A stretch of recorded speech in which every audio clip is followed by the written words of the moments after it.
Oi means Kaka.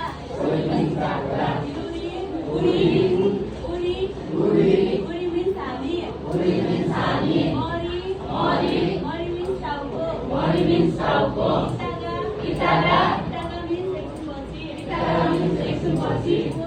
Podo means Anggur. Sori means Awaz. Uyu means Dud. Puri means Dora. Mail means Holi. Kachi means Lampusadara. Opa means केटीले भन्ने दाइ.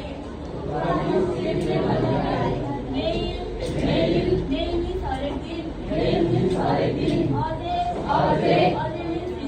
अझै means हिजो. Ne means मेरो. Khoiji means बङ्गुर.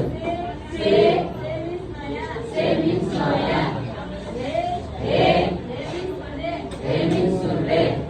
A means उदाहरण. हजुर उदाहरण. Soy means फलाम.